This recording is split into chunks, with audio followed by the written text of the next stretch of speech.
Good morning or good afternoon, ladies and gentlemen, for those of you from the States, North America, and for those of you who perhaps have dialed in from Europe and or Sri Lanka.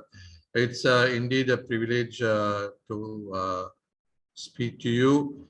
And I chose this subject outside my main conventional background of financial services because having retired from banking, active banking in 2020, I'm actually spending more time in ICT now and enjoying every moment of it and asking myself, why didn't I do this 30 years ago?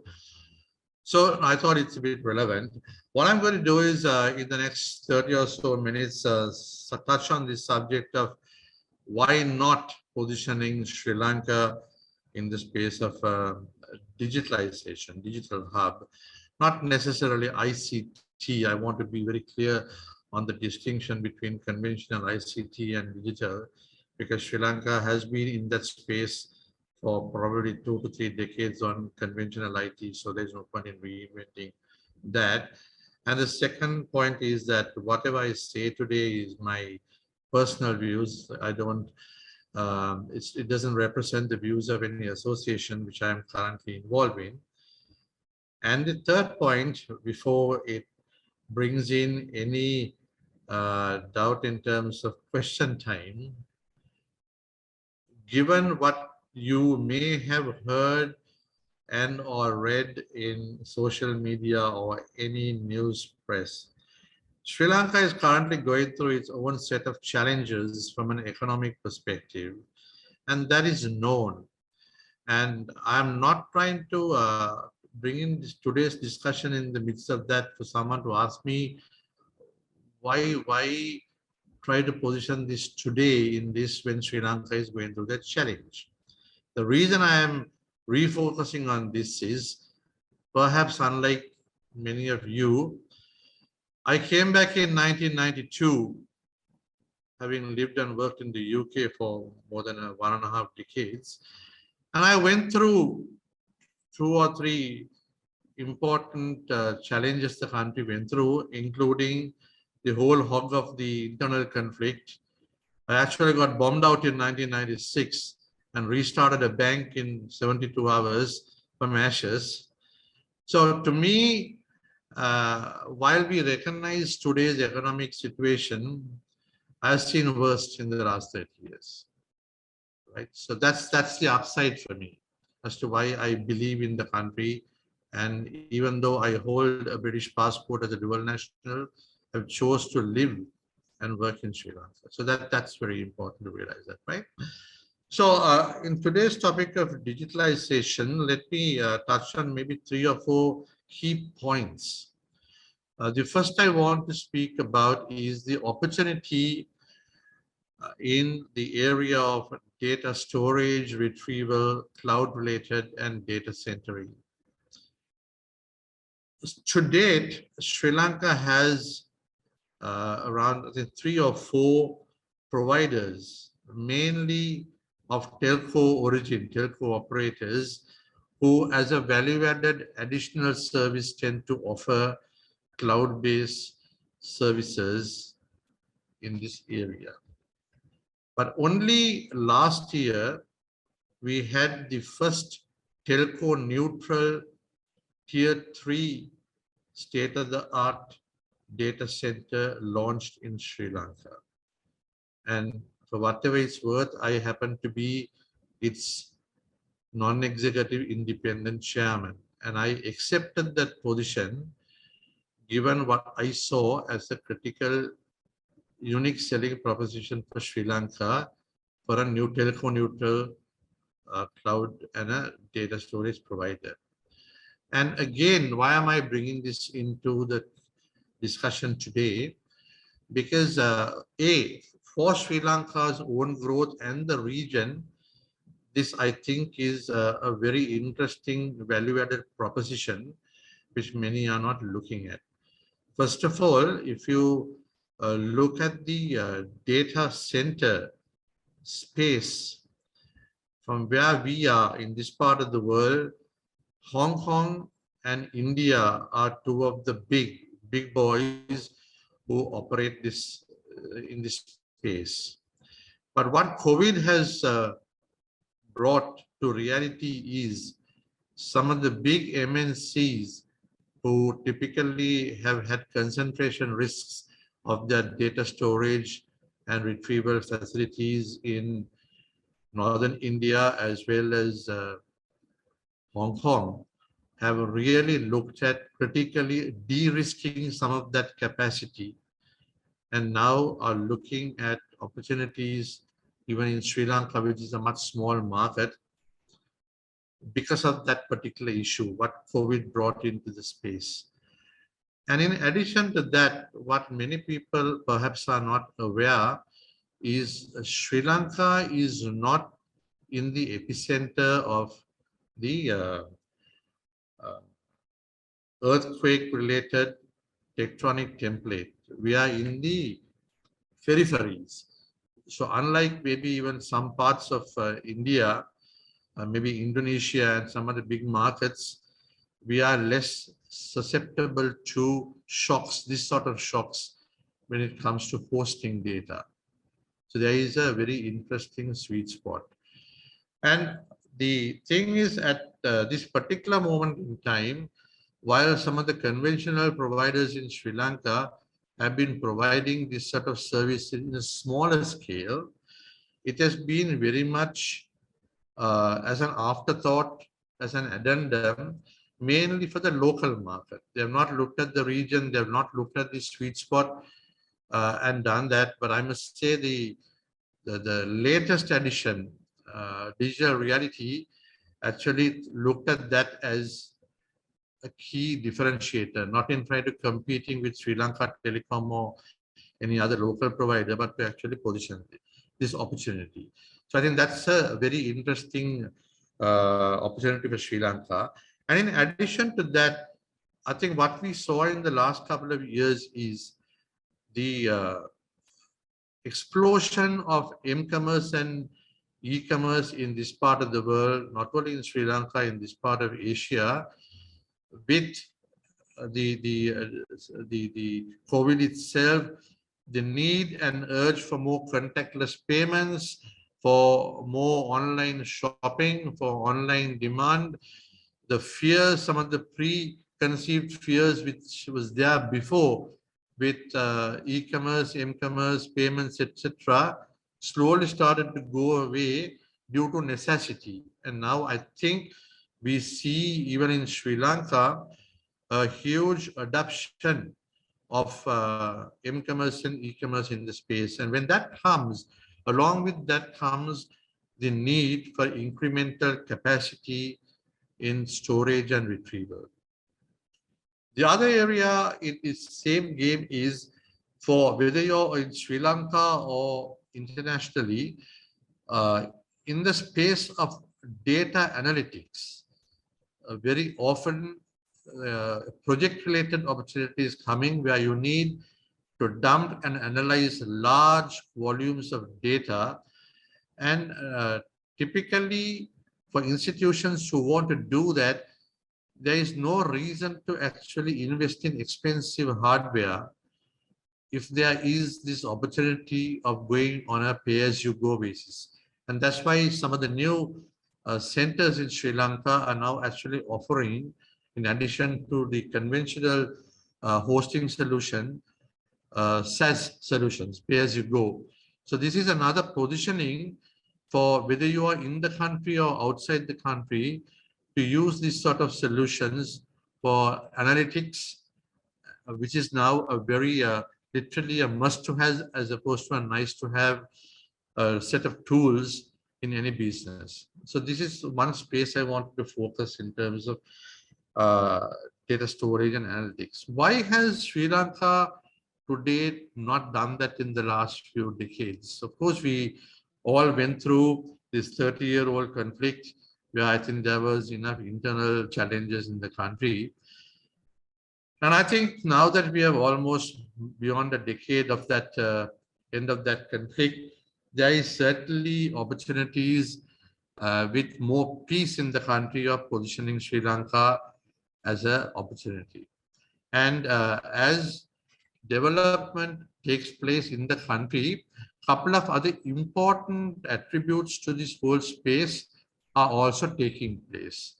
The key bit of legislation which is online to probably come out by the third or fourth quarter of this year is the new data privacy legislation, which is probably one of the most important attributes to encourage any sort of serious data storage and cross-border hosting. And the new legislation, for those of you who are familiar with the European space, will be compliant, fully compliant with what they call GDPR, which is a bit of legislation which came out of the EU, which really looks at data storage, data privacy in any offshoring. So this, I think the timing is right to really position Sri Lanka.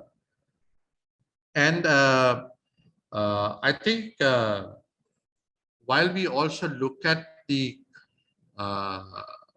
old Sri Lanka, we at this moment in time, for some of you who may have recently visited the country, and for others who are probably Googling and looking at YouTube, you will probably see right in front of the old golf face a new landscape emerging.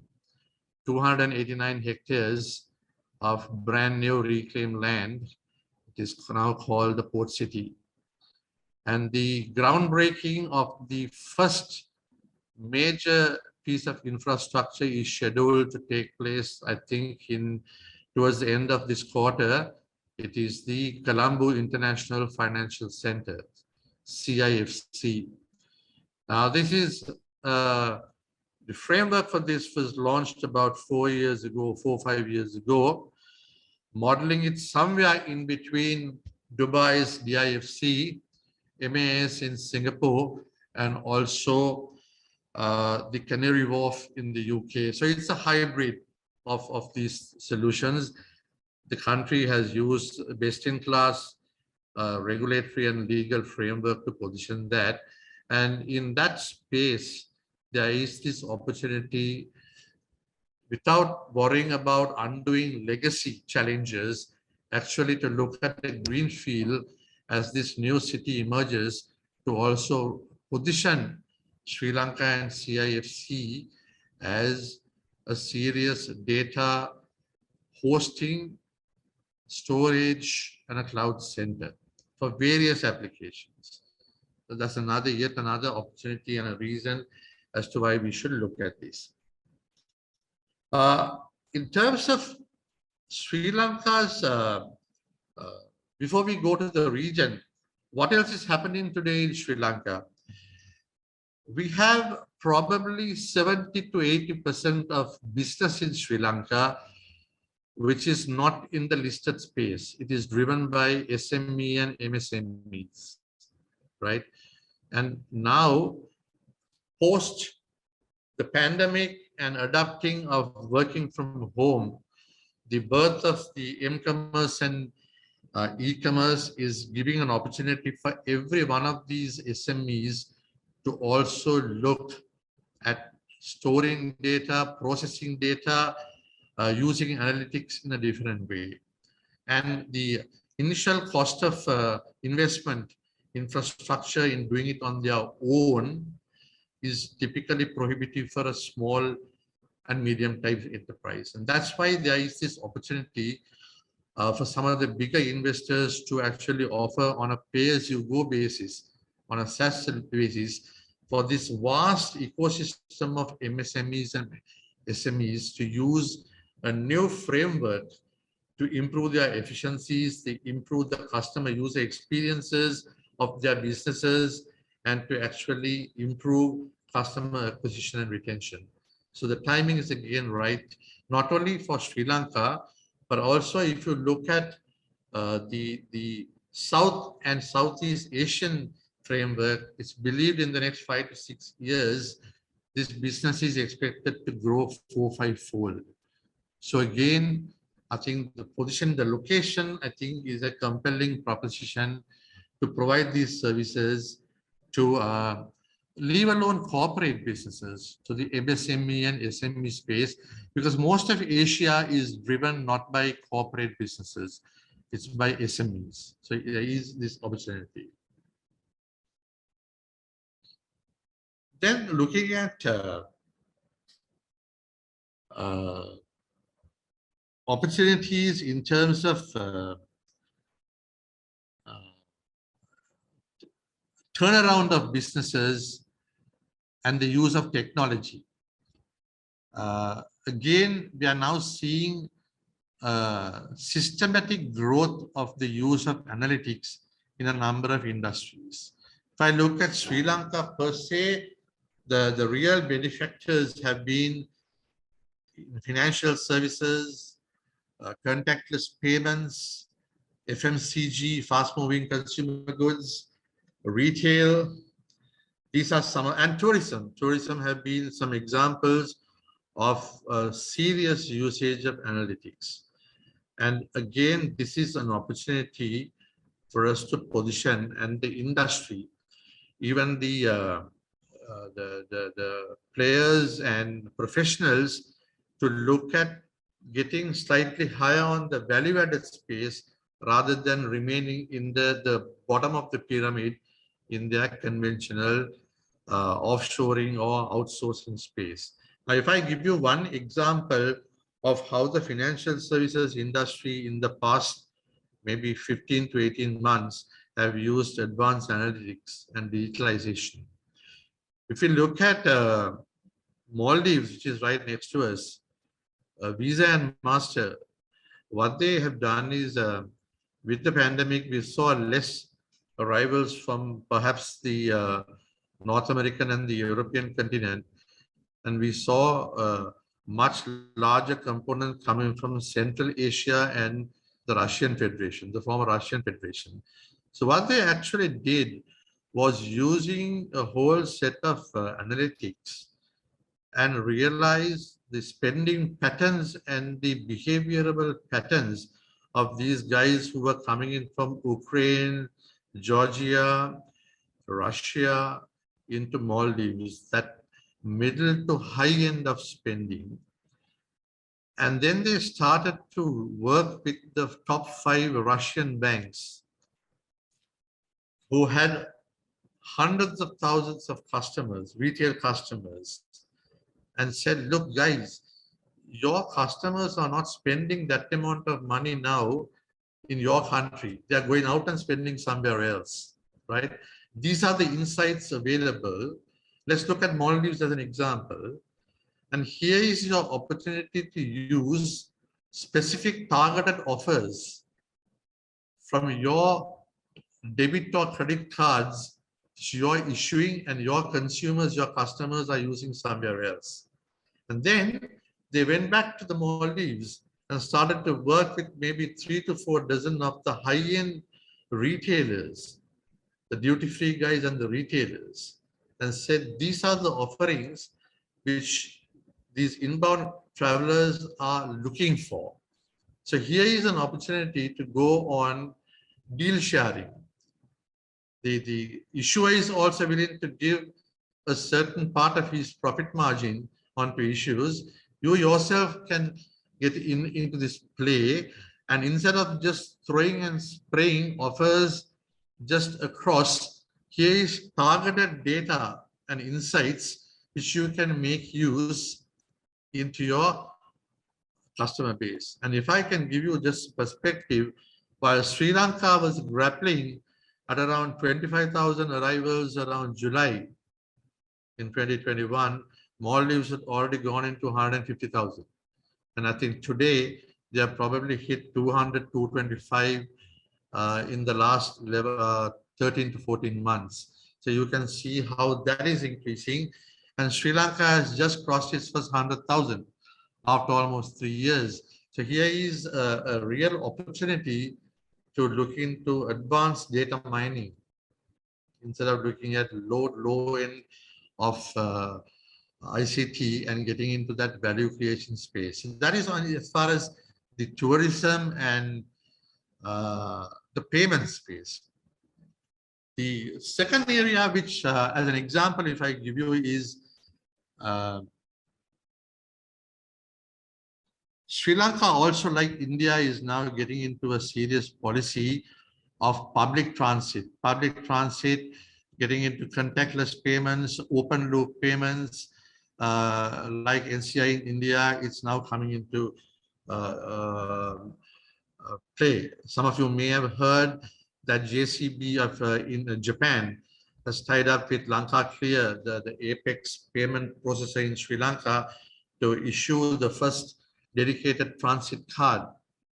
So there's been some policy advocacy in Sri Lanka to say don't use open closed loop systems like what London Transport had maybe 30 years ago. Open it out.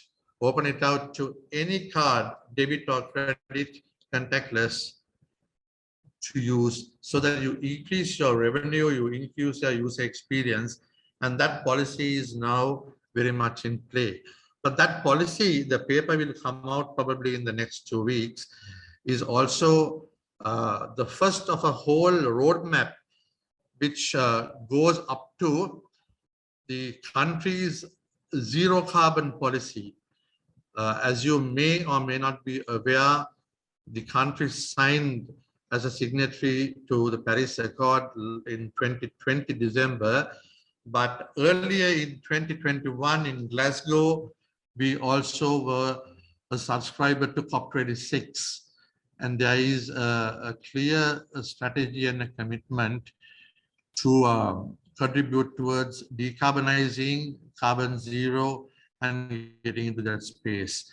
And if you look at today, approximately 45% of the carbon emissions in the country up to, I think, 2019 came from public transit, from transit.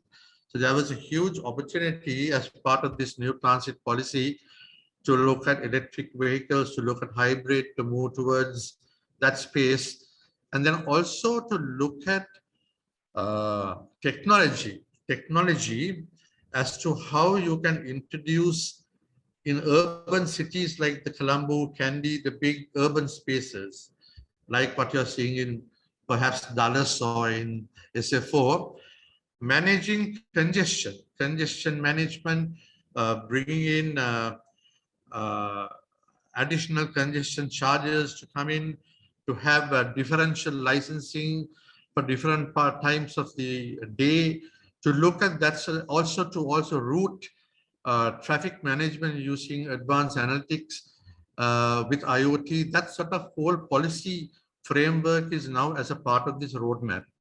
So from a timing point of view, every one of these developments in that roadmap has an element of digitalization. But there's no way conventional paper processing can handle this. So there is this opportunity for players in the ICT space, again, to look beyond the conventional lower end of service they're providing and to look at higher value addition, even in the public space, public service space. That was another example, just as an example.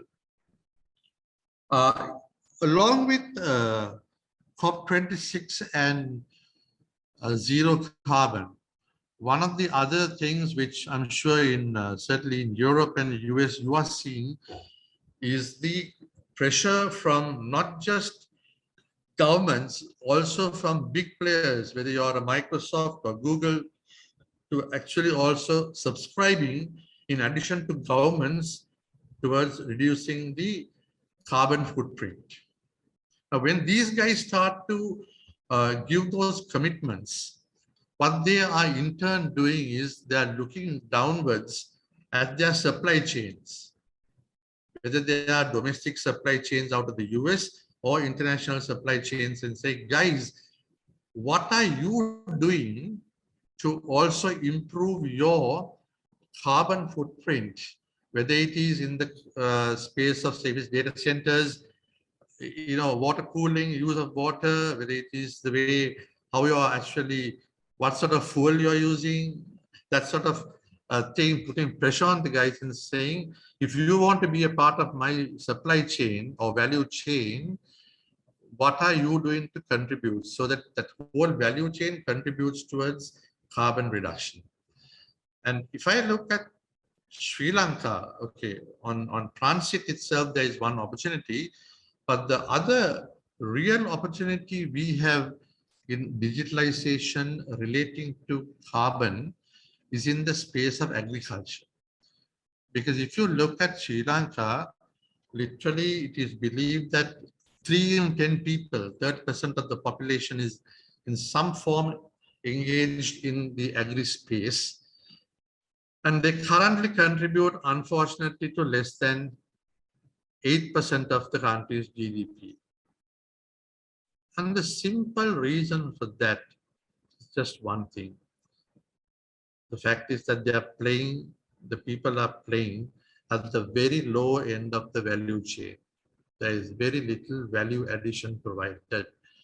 And this is, okay, so while you're actually looking at processing, getting, agri-processing, preservation, etc., from a food security point of view on one side, if I look at this carbon space, there is a huge opportunity to work with global supply chains or regional supply chains and saying, my farm or my processing operation practices and adopts these reforms, and they actually contribute towards your supply chain also doing this. And the most interesting recent example I came across, because now in my post-banking retirement, I also chair a AI company here in this space, right? And we currently have a serious dialogue with one of the global top 3 users of solid rubber in the use of tires, industrial tires, a global brand name. And the guys are now talking and saying, to your plantations, what is the supply chain policy in terms of zero carbon? How are you, what are you actually doing? How are you proposing to get domestic and/or international certification in reduction? The third thing is, there is no point if you talking about saying, I will do something. What is the process of capturing, measuring, recording, and reporting the reduction? So for some of you or most of you who may have heard of this acronym ESG, which is environment and social governance, which is now literally a buzzword in any NASDAQ or a FTSE company. Talking about ESG is one thing, but measuring, recording, and reporting is another thing. So here is another very interesting opportunity for professionals in Sri Lanka to actually rise in the value chain and getting into providing solutions into the ESG framework. Now, I myself, in the past 18 years of running 3 banks, have been the benefactor of some of the concessional lines of credit from an IFC or a FMO or AFB from France. I have received a lot of dollars concessional, but frankly, till I would say middle of last year, I never had any funding provider reaching out to me as a CEO and saying, guys, now demonstrate to me what have you actually done. Once a year, they will come and say, have you done an ESG audit? So yes, so you appoint a big 3 firm and get a report. But where is the actual evidence that you have a framework to measure, record, capture, and actually report? And where is the boardroom conversation in a dashboard form to show the board and the CEO and management as to how you are actually capturing and reducing? And this is the opportunity, I think, in digitalization for people to actually develop these sort of tools to cohabit with the industries. who are in this in international value chains and financing to provide these value-added services, which are absolutely a necessity. It's still early days in this part of the world, but you see, we are connecting with the rest of the world. And this is the opportunity. Timing is right for us to think about just doing some, uh, putting an army of people and trying to do some reprocessing and sending back, and to really think out of the box as to the sort of value you can do. And this is the only way Sri Lanka can also retain, instead of producing and exporting people around the world, to also keep some of the talent, not all, but some of the talent back in the country. Because once you get into the higher value added, the type of invoicing also gets into a different level. So the income levels improve, the quality of living improves. So then you have that opportunity of improving your retention. So this is an opportunity not only for you to wave the hand at the government and saying, what are you doing for us? For each of us as industrialists or people in the profession to also see what we can do to improve the value space. Now, I know that there is one guy in this audience I just saw. He's silently on mute. And now I will, with his permission, if he says yes, I'll drag him into the question during Q&A time. But this gentleman, I know in the past 4 or 5 years, has been playing a very key role in mentoring and supporting Sri Lankan people, professionals in the ICT space, and helping them to also prepare themselves to engage with the rest of the world. And I know that this gentleman, at least I know in the last 1 or 2 years, has opened a couple of the mentee companies which have been mentoring into at least 4 or 5 serious US companies in providing value-added services.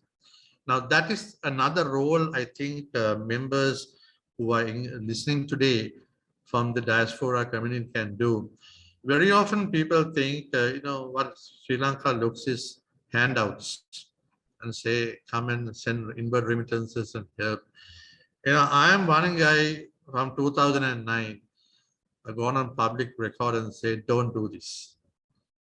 The moment you keep on, before 2009, when there was an actual internal conflict, that $100 you sent would have been important to provide kerosene when there was power cuts, or when there was medication, to provide important medication.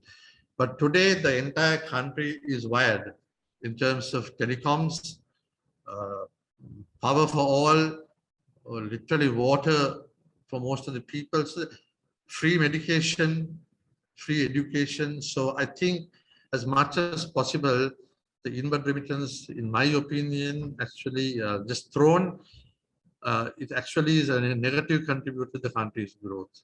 But I think what every one of you who is out there can do, because you obviously have gone and made a name for yourself and made a mark for yourself in whatever market you're out there. The real opportunity you can do is to create access to markets. You hold hands of these guys you want to support, whether it's a brother, sister, nephew, niece, whoever it is who is here, or somebody you want to mentor, and create a market access in where you are, so that when these guys start to, Sri Lanka is a small enough country with 20 million people. It's an excellent testing ground to develop and test and learn from mistakes when you come to develop a patent or a product. And it's a huge opportunity for you guys when you are outside to help a Sri Lankan corporate to scale up into an international or a global market, because they already have a local market to test, right?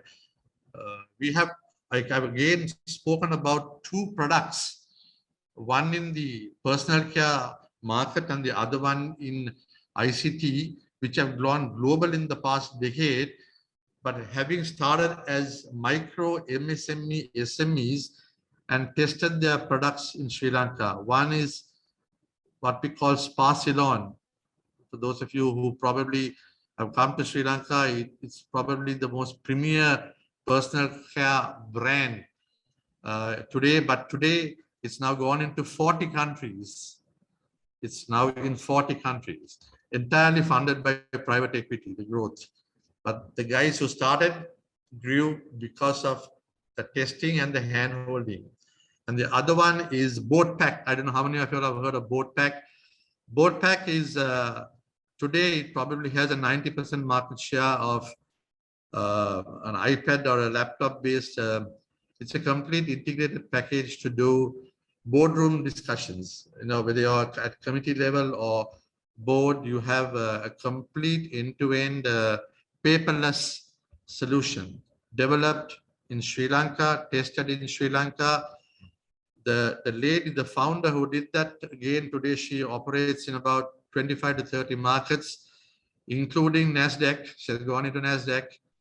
I think they have a full-fledged operation in New York. She works with the Australian she works with the Australian Institute of Corporate Governance. She works with the Malaysian Institute of Corporate Governance. She has really gone global, but having developed that solution locally, entirely developed by local talent. A classic example of a digitalization gone out of the world. The problems which we are seeing today from an economic perspective in Sri Lanka probably has minimal impact on her because she's gone out of the world and invoicing in dollars or euro. So this is the opportunity, I think, for Sri Lanka, instead of lamenting on protection, for professionals to look at how they can scale themselves out and looking at value creation. And what you, ladies and gentlemen, can really do out there is forget about handouts. I don't think any of us need handouts here. It's hand holding and market access, right? So with those, I think I've taken about 40 minutes. I would perhaps like to close my remarks and leave some space for Q&A, because I'm sure there will be enough positive and probably not so positive comments on what I had to say, and I'd like to take some of those head on. Thank you very much.